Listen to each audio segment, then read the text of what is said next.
Imagine waking up tomorrow and discovering that every excuse you have ever used has stopped working. Not, "I had no choice."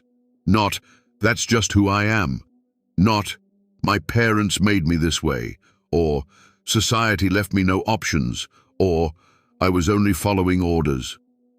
All of it, gone, in a single morning, and in its place, an unbearable total responsibility for every single thing you do from that moment forward, with absolutely nothing outside yourself to blame.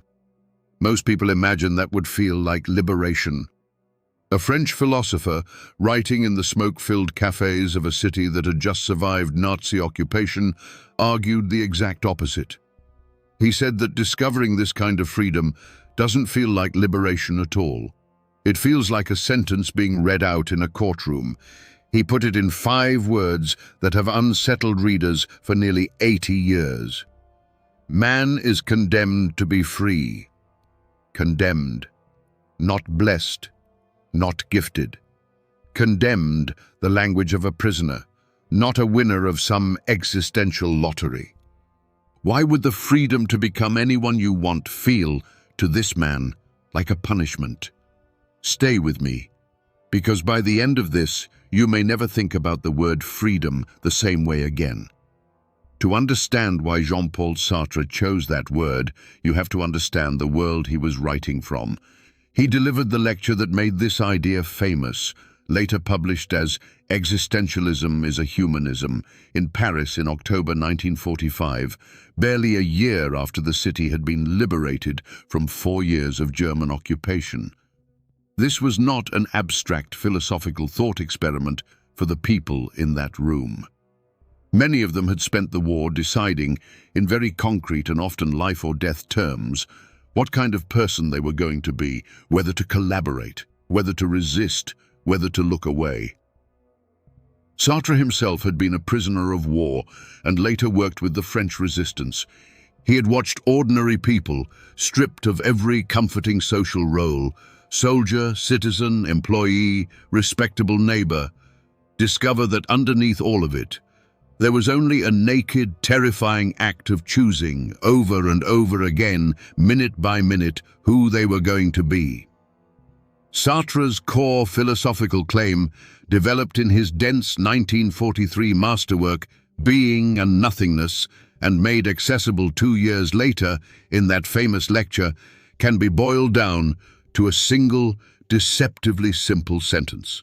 Existence precedes essence. It sounds like a puzzle, so let's unpack it slowly, because everything else in this episode depends on understanding it. Think about a common object, a letter opener, to use Sartre's own example. Before a craftsman ever makes a letter opener, its essence already exists in his mind. Its purpose, its ideal shape, what it's for. The essence comes first. The object is manufactured afterward to fit that pre-existing purpose. For thousands of years, Sartre argued, Western philosophy and religion had quietly assumed human beings worked the same way, that God or nature or some cosmic blueprint had decided our essence, our purpose, our nature, before we ever showed up to live it. We were letter openers with souls. Sartre, an atheist working in a world that had just watched its oldest moral certainties collapse into industrialized horror, rejected that premise entirely. For a human being, he insisted, existence comes first. You are simply thrown into the world, breathing, conscious, alive, with absolutely no factory-installed purpose, no blueprint, no essence waiting to be discovered. And only afterward, through the actual choices you make, do you build whatever essence you're going to have. You are not born a coward or a hero, a good person or a bad one. You become one, action by action, and you never finish becoming. Not until the moment you die. Here is where the word condemned starts to make sense, and where the philosophy stops being comforting and starts being genuinely heavy. If there is no God writing the rules, and no fixed human nature dictating who you have to be, then there is also nothing external you can point to and say, "This is why I had to act this way." Sartre calls this radical, unavoidable responsibility anguish, not fear of some external danger, but the dizzying vertigo of realizing that you alone are the author of your own values, and that every choice you make is, in some sense, a statement about what you believe a human being should do. He illustrates this with a famous and deceptively simple thought experiment. Imagine, he says, a young man during the war torn between two duties, staying home to care for his aging, grief-stricken mother, who has already lost one son and depends entirely on him, or leaving to join the Free French forces fighting for the liberation of his country. Every philosophical or religious system he might consult offers no clean answer. A Kantian ethic of universal duty can be invoked to justify either path. Christian love could support staying to comfort his mother or leaving to defend the innocent. There is no scale, no rule book, no wise authority who can hand him the correct answer, because the situation is genuinely, irreducibly his to decide.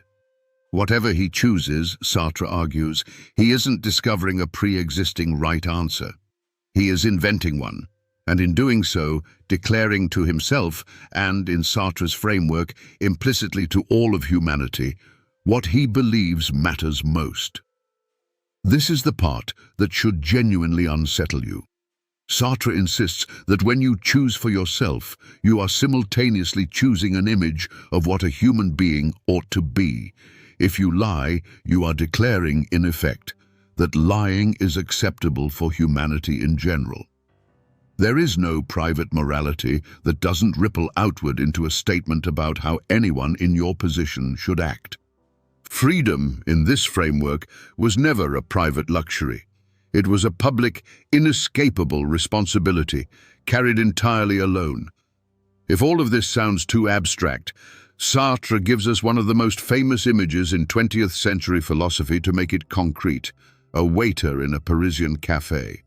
Watch him closely, Sartre writes. His movements are a little too quick, a little too precise. He bends forward with a touch too much eagerness. His voice carries a little too much solicitude.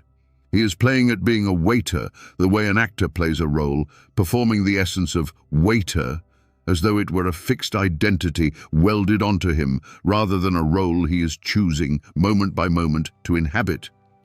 And Sartre's point is not that there's anything wrong with waiting tables. His point is that the moment this man tells himself he is a waiter, full stop, no more, no choice involved, in the same fixed, essential way that an inkwell is an inkwell, he has committed what Sartre calls an act of bad faith. He is lying to himself about the fundamental structure of his own existence, using the comforting fiction of a fixed identity to hide from the terrifying truth that he is, at every single moment, free to walk out the door, change his life, become someone else entirely. Bad faith, in Sartre's philosophy, isn't a rare moral failing. It's the default setting most people quietly retreat into every single day, because the alternative, full conscious awareness of your own radical freedom, is almost unbearable to sustain. We tell ourselves we're just an anxious person, or not a creative type, or the kind of person who doesn't take risks. And in doing so, we borrow the comforting solidity of an object, a thing with a fixed nature, to escape the vertigo of being a subject who is, whether we like it or not, choosing our nature freely with every action we take. This is, in a strange way, the mirror image of the philosophy we explored in an earlier Philowhisp episode. Laozi urged surrender to a natural order already written into the universe. Confucius urged the patient cultivation of virtue through ritual and habit, basket by basket, toward a stable, mature character. Sartre looks at both of those comforting structures, a cosmic way to align with, a fixed tradition to be shaped by, and essentially says, there is no way waiting for you to discover it, and there is no finished character waiting at the end of your habits to finally settle the question of who you are. You are free, all the way down, for as long as you live, and no philosophy, no ritual, no tradition can hand that responsibility back to something outside yourself. Here's the moment in this philosophy where most people's intuitions flip completely, and it's worth sitting inside that discomfort rather than rushing past it. We are raised, especially in modern consumer culture, to treat freedom as an unambiguous good. More options, more choices, more paths always available, always better. Sartre is arguing something almost the opposite, that the sheer scale of our freedom, the absence of any external structure telling us what to do, is precisely what produces so much of our modern anguish. And this is not just a mid-century French philosopher's hunch. It shows up, almost eerily, in contemporary psychological research. The psychologist Barry Schwartz spent years studying what he called the paradox of choice. The finding that beyond a certain point, more options don't increase our satisfaction, they decrease it, flooding us with a paralyzing awareness of every path not taken and a lingering, low-grade regret, no matter which one we choose. Other researchers studying willpower and decision-making have documented something called decision fatigue, the simple, measurable fact that the quality of our choices deteriorates the more choices we're forced to make in a single day, as though the sheer act of choosing draws down a finite psychological reserve. Judges, in one widely cited study, were shown to grant parole far more generously early in the morning than right before a lunch break, the accumulated weight of earlier decisions quietly eroding their capacity to keep choosing well. Freedom, treated as an infinite resource, turns out to have a cost that compounds hour by hour, choice by choice. Sartre would likely have found this research unsurprising, even validating. He wasn't describing a rare psychological glitch. He was describing the basic structural condition of being conscious at all, a condition modern life, with its unprecedented explosion of options, careers, identities, and lifestyles available to almost anyone, has only intensified.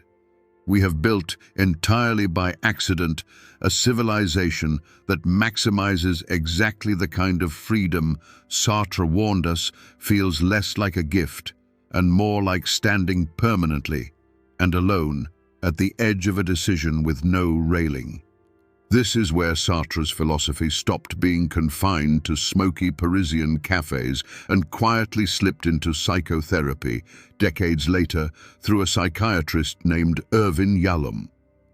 Yalom, working from within the existentialist tradition Sartre helped define, identified what he called the four givens of human existence that most psychological suffering ultimately circles back to: death, isolation, meaninglessness, and freedom. Yalom's clinical observation was striking. He found that a great deal of anxiety his patients experienced wasn't really about the specific problem they walked in describing. It was, underneath, a form of what Sartre had already named: the raw confrontation with the fact that they, and only they, were responsible for the direction of their own lives, and that no external authority was coming to make the decision for them. This reframes something important about anxiety itself. We tend to treat existential anxiety as a malfunction, something to medicate away, distract from, or diagnose as a symptom. Sartre and the existential therapists who followed him suggest something more unsettling, and in its own way, more respectful of the human condition. That a certain quiet dread is not a malfunction at all, but an entirely appropriate response to correctly perceiving your own situation. You are, in fact, free. You are, in fact, entirely responsible for what you make of that freedom. Feeling the weight of that is not a sign that something has gone wrong with you. It may be the sign that you have, for a moment, stopped lying to yourself in bad faith and looked directly at the truth of your own existence. It's worth being precise here, the same way we've had to be precise with Wu Wei and Confucian patience in earlier episodes, because condemned to be free gets frequently misread as pure nihilism. The idea that since nothing is predetermined, nothing matters, and any choice is as good as any other. That is not what Sartre is arguing, and the misreading actually erases the most demanding part of his philosophy. Precisely because there is no external authority handing you a purpose, Sartre insists you cannot escape the responsibility of building one and building it honestly. This is why he called his philosophy a humanism, not a nihilism, despite how bleak the premise sounds. The absence of a pre-written meaning doesn't excuse you from creating one through your actions. It obligates you to. There is no shrug available. It doesn't matter what I do is, in Sartre's framework, itself a choice and a form of bad faith, a way of hiding from freedom by pretending it doesn't exist, rather than a genuine escape from it. This distinction matters enormously for how we live with the philosophy day to day. Sartre is not telling you that your choices are meaningless. He is telling you that you are the sole source of whatever meaning they will ever have, and that no one, not tradition, not instinct, not some deeper self waiting to be discovered, is going to hand you a final, settled answer for who you are. You will keep having to choose, and keep having to own the choosing for as long as you're alive.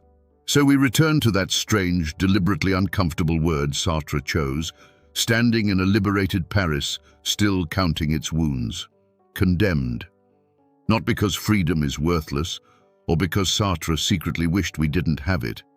He chose that word precisely because a sentence handed down in a courtroom is not something you volunteered for, and not something you can appeal. You did not choose to be born into freedom any more than a prisoner chooses their sentence. You were simply thrown into a world with no essence waiting for you, no letter opener blueprint stamped into your soul before you arrived, and from the moment you became conscious of that fact, every excuse quietly stopped working. But notice something Sartre never fully says out loud, though it sits underneath everything he wrote. A condemned man, however heavy his sentence, is still the one holding the pen when it comes time to decide what kind of life he builds inside it. The freedom is not chosen. What you do with it entirely is.